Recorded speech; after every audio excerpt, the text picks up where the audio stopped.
Grease was not just a movie. It was a cultural icon that redefined the culture of the 1950s and gave it a modern flair. There is no way you won't get up and rock out to this musical drama. Before you do that, we have 20 weird facts about the movie, and number 1 will amaze you. Curious to know? Let's begin.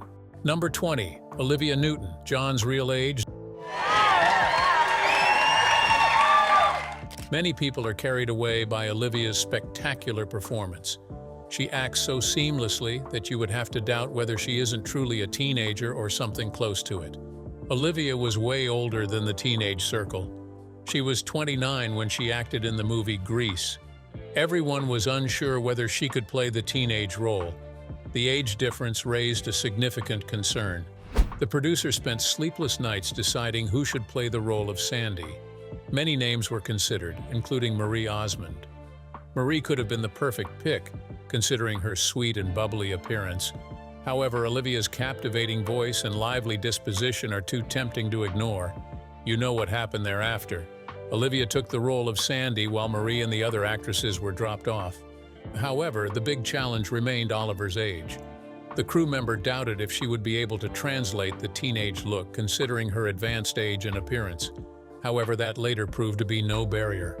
Olivia's calm and sweet character gave her a big advantage. She was able to take the role.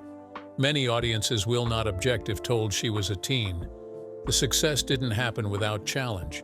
Initially, Olivia was worried and felt incapable looking at her minimal acting history.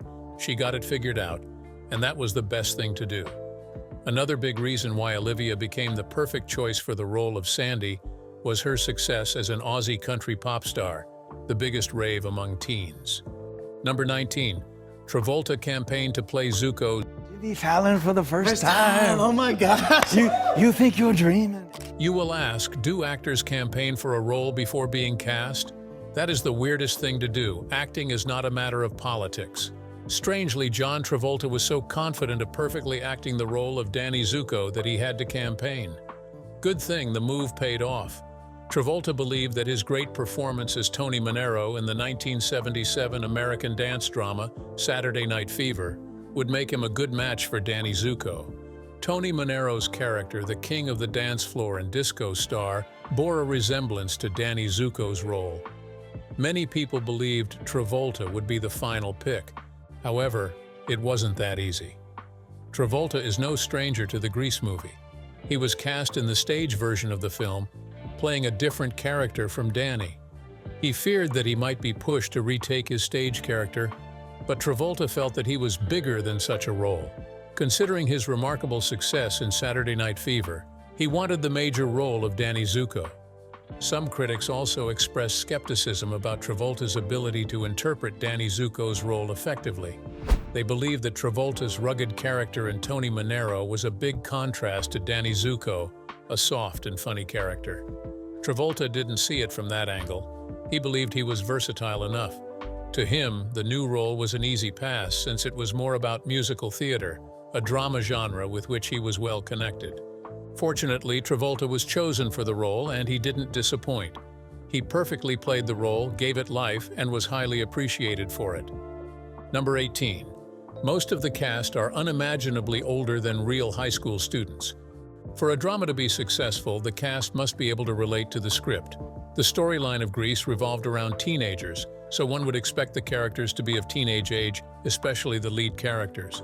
Shockingly, most of the cast in Grease were not teenagers at all. They were significantly older. For instance, Stalker Channing, who played Betty Rizzo, was 33. Do you also know that Michael Tucci, who played Sonny, was 31 while acting in the movie? Let's skip Travolta and Olivia, who were way older themselves. Another actress with the older age issue was Jeff Conaway, who played Keniki. You will be surprised that she was 27. Even though the cast members were in their adulthood, they could still channel the teenage spirit. Since the focus of the movie was to entertain and make people laugh, it was believed that performing such a role wouldn't require a lot of technical expertise. Besides, before getting to adulthood, they all passed through the teenage stage wearing Letterman jackets and cheerleading skirts. The role was not an out-of-this-world task. It was something they could relate to. All they needed to do was go back in time. The director was more concerned about getting a perfect output, giving less concern to age and appearance. However, the big question was, how did the actors overcome this significant age hurdle? It was simple. They gave their best, matched their acting with youthful exuberance, added a touch of comedy, and looked beyond their appearance. In the end, no one felt the difference. The whole movie became a huge success. Number 17. The TIrds had a different name in the original stage musical. One of the strange things you will notice in the movie Grease is the dance group TIrds. To those who watched the original theater version, the musical crew was not called TIrds, but Burger Palace Boys. Why did they change their name? The producers felt that the old name didn't carry much cinematic vibes.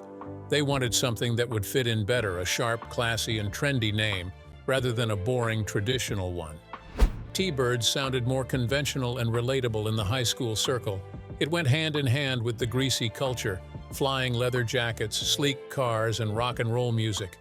Unlike the Burger Palace Boys, which didn't sound vibrant and lacked swagger, the producers understood that trends change, and they needed to adapt the movie to the new trend. Number 16. John Travolta was not meant to act in the Danny Zuko role. Everyone loved how Travolta interpreted the Danny Zuko role. It seemed as though he was born for it. Could there be another actor who could have done better? You might say no, but the producer didn't see it that way. Guess what? The producer reserved the most sought-after role for Henry Winkler. Does that name ring a bell? Henry Winkler was the star of the 1970s and 80s popular sitcom Happy Days. However, Henry turned down the role. It seemed he had too much on his hands at the time. Did Henry Winkler regret turning down the role? He certainly did, especially when he realized that Grease had become not just a movie, but a cultural icon among the American youth. He knew that he could have been the one on the lips of everyone in the streets and the hood. Years later, he expressed this regret, saying, declining the role was his biggest professional regret. To Travolta, that was a very good mistake. At least the role gave his career a powerful thrust, while Winkler didn't do likewise. His role in the movie, Happy Days, compensated well for his mistake. In the Paramount movie, Henry's action allowed them to cast a fresh lead role. Number 15. The Summer Nights track was shot at a real high school with real students. The Grease production crew wanted to have a realistic feel for the Summer Nights track video. Therefore, they shot it in a real high school, attended by real students. That sounds shocking, right? You are not as surprised as the students who thought they were just attending a typical pep rally, only to see the event take on a different shape. Then it dawned on them that their favorite characters, Danny and Sandy, were right there on stage to perform. Everywhere, the atmosphere turned frenzied, and the feeling of joy choked it up. That was what the production crew needed. Students of Venice High School were captured in the fun, with everyone flowing to choreographed moves while Travolta and Olivia charged the atmosphere with the iconic tune. It was a truly unexpected moment for the high schoolers. To some of them, it was an unforgettable experience. Although the sun was blazing hot, no one toned down the vibe. It was a peculiar move by the production crew, yet an innovative one that drew in real fans and made them part of the movie. Certainly, Venice High School's athletic field was almost torn down by the crowd, but the local teens who came for a pep rally met the most electrifying party ever. Talk about a magical moment. Then you have this. Number 14. Travolta insisted on being captured from his good side. You might think that you are the only one who wants people to see only your good side. However, that's not true. In one of the scenes, Travolta was particular about the side on which the cameraman should film him. It was not that he was teaching the cameramen how to do their job, although it initially felt that way. However, Travolta revealed that he wasn't being choosy or acting difficult. He believed that his previous acting experience had shown that the left profile captured his best expression. Travolta didn't just start the belief from the Grease movie. It was rumored that this style had always been with him since the Saturday Night Fever days. The production crew didn't reject this strange choice. In fact, director Randall Kyler instructed the cinematographer to angle the camera to favor that viewpoint. Viewers who paid careful attention to the way the movie was shot realized what was going on. Although the whole left-wing ideology was unusual, fans didn't take it seriously. They regarded it as another superstar's vanity.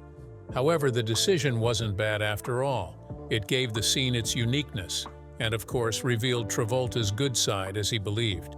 Capturing his right side might not have given the scene the extraordinary touch that it had. Number 13, the movie release date was rushed. Following the normal procedures, Grease wouldn't have been released in June 1978, but the remarkable success coming from preview audiences gave Paramount Movies the green light to push back the movie release date. They also planned to capitalize on the summer teenage crowd to garner massive publicity. The plan yielded great results, and the movie broke box office records. The previous success from the released soundtracks by Travolta and Olivia intensified the success. The movie popularized a new culture. The pink jacket became a sensation. The poodle skirt dominated youth feminine fashion. The use of roller skates rose like wildfire, and the disco floor became a crowd puller due to the remarkable success of Grease. Grease was a game changer. Number 12, Keniki was supposed to perform the Greased Lightning. One of the biggest songs in the movie was Greased Lightning. The exceptional song, excellently performed by Danny, revolved around TIrds' effort to restore a damaged car into a sleek and high-performance vehicle. The soundtrack was one of the film's major highlights. Do you know that Keniki was the character who ought to perform the song, judging by the original story and the stage version? Travolta realized that the song was one of the most important scenes in the movie, and he believed that the leading man, Danny, was the best fit to perform it. Jeff Conaway wasn't pleased with the development. As the one playing the role of Keniki, he wanted to take on the role, at least secure a juicy part in the movie. However, he reluctantly dropped the role, leaving it for Travolta after being pressured. The truth is that the decision was hard on him. He felt that he had been cheated. The development presented a minor issue during filming. Conaway was frustrated, which built up tension on set. However, the positive aspect was that the modification gave the movie a significant boost. Travolta seamlessly integrated his exceptional charisma into the scene, making it one of the movie's major highlights. Who knows how the scene would have turned out if Conaway had acted in it? Number 11. Conaway suffered injuries during intense dance scenes. Beyond the song and Grease, the accompanying dance steps made the movie more captivating. The dance steps were intense, giving the movie an energetic vibe. Did you know that Jeff Conaway suffered several injuries during intense dance scenes? Are you surprised? Conaway didn't only suffer disappointment losing the Greased Lightning lead role to Travolta. He also endured real injuries from the repeated dance lifts. It turned out that those rigorous dance stunts came with a great price. Actors of today may not need to undergo such a grueling routine, as stunts are now carefully choreographed. However, in those days, it required considerable effort to make it work. Hence, every high kick that was thrown in the movie while dancing came with a big price. Conaway's sacrifice didn't end with the injury. It was reported that he reduced his eating capacity while filming the movie to maintain a lean physique. However, it wasn't easy for Conaway. The decision caused him significant health challenges, which he had to struggle with after the filming ended. Number 10. Stalker Channing dyed and damaged her hair for Rizzo. The Grease movie presented numerous challenges. Each actor had a story to tell about sacrificing something in the process. The next person on the list who did something very weird in the movie was Stalker Channing. Rizzo's character stood out for her rebellious and eclectic nature. The role didn't come easily for Channing. She had to maintain the look of Rizzo, portraying the appearance of a typical high school senior. Channing had to dye her hair darker to fit Rizzo's greasy character. That came with a big price. The daily styling damaged her locks badly. It was so bad that she had to wear partial wigs or styled hairpieces. When she was off the set, she put hats or scarves on to cover the damage to her hair. The irony was that the damaged hair was all she needed to match Rizzo's rugged outlook. It was a very strange moment for Channing, but she had to endure it. At least the whole change gave her the perfect rebellious teen outlook, even though she was in her 30s. She won the applause of the fans by excellently interpreting the Rizzo lines. Her unapologetic stance, snarky lines, and brazen character stood out. Number 9. The Thunder Road Drag Race was filmed in the LA River. The energetic Thunder Road Drag Race is one of the most interesting parts of the movie.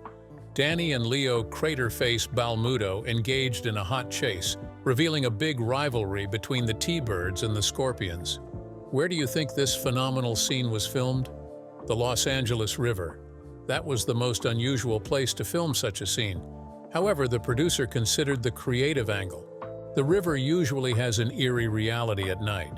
The graffiti-splattered wall around the river basin gave the movie a street-life outlook, while the echo of water trickling gave the scene an exceptional sound effect. The energetic scene was an easy one. It involved precision driving, not a low speed but a high speed. Another complication in the scene was creating a near-miss shot of a car nearly plunging into the water. It was really challenging and fascinating. On the other hand, filming a car race in the big city of Los Angeles was a big pleasure on its own. The scene created a new culture for the LA River, and racing enthusiasts made the place a great venue for their extreme and rugged events. Number 8. The Gym Danceoff was shot under extreme temperatures. Imagine filming an energetic scene under intense heat. It can be unbearably uncomfortable. Consider the movie's cast experiencing a similar extreme situation when filming the big Gym Danceoff sequence. The heat radiating from the stage light was so intense that it was like they were being roasted. The choreographer Patricia Birch instructed the stage lights to be switched to the highest power to achieve maximum energy during the filming of the particular scene. The actors and extras had to stretch themselves to cope with the pressure. It wasn't a bearable moment. Many of the cast had to collapse on set. The challenge was so great that the actors had to dance in flared poodle skirts and sideburns, portraying greasers in extreme temperatures. The overhead light made the whole place a hell. Everyone was just dropping off the ground and fainting, including the extras. The provided fans and water stations could only reduce the adverse effects. In the end, the extreme situation paid off well. It gave the scene a unique definition, captivating the audience due to the energetic vibe and display of foot-stomping rock. The vibe in the scene is so influential that it was one of the most interesting scenes. To the actors, it was the most challenging scene, a weird irony indeed. Number 7. The track, "You Are the One That I Want," was a new addition to the movie. The soundtrack includes one of the songs that went on to succeed outside of the movie. Travolta and Olivia teamed up to deliver a powerful and soulful rendition of the song.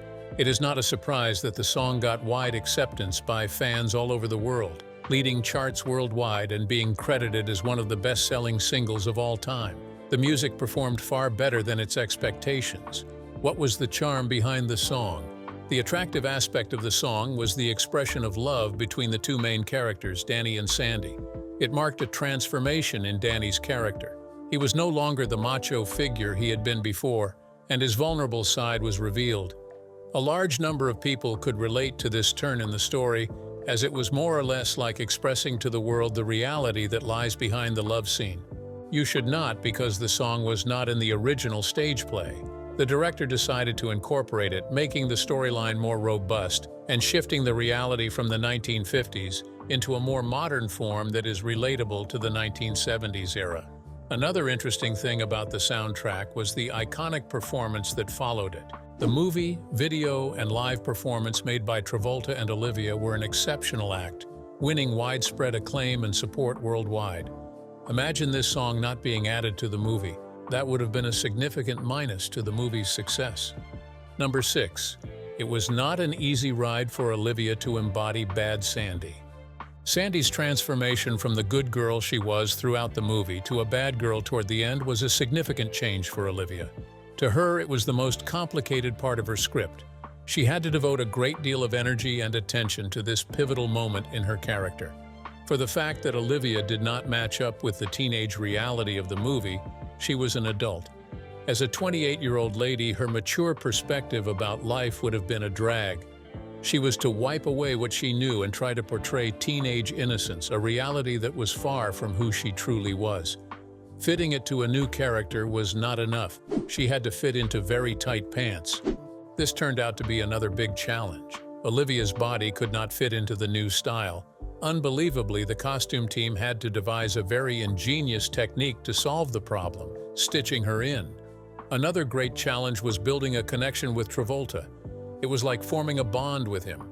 Achieving that was the only way to perfect the bad girl transition. She was to align with Travolta's edgy character in both style and gesture. However, as much as the change of role was not an easy one for Olivia, she proved her versatility by giving a perfect performance. The majority of fans were unaware of this challenge, had it not been for this video which captured it. That was how well Olivia interpreted the role. Number 5. Olivia was Jeff Conaway's crush. Actors crushing on each other while on set is not a new phenomenon. Sometimes sharing the same space and acting out a close relationship role in the movie can spark romantic energy. Jeff Conaway found himself in a similar reality with Olivia. He developed a deep affection for Olivia. From a storyline perspective, Keniki, Conaway's character, had no connection to Sandy, Olivia's role. They shared a big rivalry in the movie. The crush saga revolved around personal feelings. It seemed Conaway's heart was captivated by Olivia's captivating look and gestures. However, the crush didn't develop into a relationship, possibly due to the age difference, as Olivia was 2 years older than Conaway. A very determined Conaway found his way around the barrier. If he couldn't get his hand on Olivia, getting someone close to her wouldn't be a bad idea. Favored by fate, Conaway's way crossed with Olivia's sister, Rona, and the same love that existed for Olivia clicked with the younger sister. The two got married, making Conaway a brother-in-law to Olivia. Unfortunately, the marriage lasted only a few years, and the couple went their separate ways. Nevertheless, Conaway achieved something with his love, although it didn't get the targeted person. At least, he got something close. Number 4. Parents and teachers criticized the film's rebellious themes. It is not strange to hear criticism from parents and teachers concerning the rebellious themes in the movie. The movie portrayed a life that was different from the traditional 1950s lifestyle, where good morals and orderliness were the values for a proper life. But the movie portrayed something entirely different. Teens were taking on smoking, sharing sexually provocative gestures, and rebelling. The old folks perceived that the movie gave glamour to rebellion, normalizing terrible characters like pregnancy fear, dropping out of school, identity crisis, and other vices. However, the younger generation saw it from a different perspective. It was just a movie to unwind, escape the adolescent difficulties with jokes and fun, and be unrestricted, covering up big problems with fashion, seeking the perfect date, and having fun with music and dance. It was a total difference from reading your book and behaving well in normal narratives. Educators joined in the debate. They saw the movie as promoting a careless and reckless lifestyle, and as a result, it was banned from some school activities. Did the several criticisms hinder the movie's success? Strangely, the reverse was the case. The movie grew and became a new cultural phenomenon among the young generation, with teenagers all dressed in pink jackets and black leather, rooting for their favorite group whenever a song from the movie was played. Number 3. The movie turned Travolta and Olivia into pop icons. The movie ended up having a soundtrack that topped the global chart. Soundtracks like You Are the One That I Want and Summer Nights became major airplay hits across countries. What made Travolta and Olivia the voices behind the song? The duo became musical superstars. Their fame cut through the movie to the music. Millions of fans who never watched the stage show were fortunate to listen to the music on the radio. The success of the song gave the movie a big boost. Number 2. Alan Carr's dream of a sequel failed after Grease 2. Have you ever wondered why you didn't get to see the sequel to Grease? Everyone expected the blockbuster movie to come with different sequels to dig deeper into the Grease's success. Unfortunately, that didn't happen. Not that a try wasn't made, but it ultimately didn't work out. What could be the problem? Grease 2, which was intended to be the sequel to Grease, ended up being a phenomenal flop, thereby shattering Alan Carr's dream of making a more successful sequel. Alan came up with the reason why the movie couldn't hit the success point. He said that there was a production rush. Grease 2 was released in 1982, 4 years after Grease was released. The pressure to measure up and maintain momentum put them in a hurry, costing them the opportunity to produce a better version of Grease 2. Alternatively, they may have assumed that the success of Grease will pull Grease 2 up. Another significant challenge was casting stars for the new sequel. They couldn't retain the old cast and crew, which proved to be a terrible mistake. At least they should have retained 80% of the old crew. Paramount Pictures believed that the new crew could pull off a big success like the Grease did. They never knew that people had built admiration for the old cast. Unfortunately, Michelle Pfeiffer and Maxwell Caulfield couldn't match the John Travolta and Olivia Newton-John combo. Following the unexpected failure, the plan to explore teenage music phases beyond the 50s to other decades was put on hold.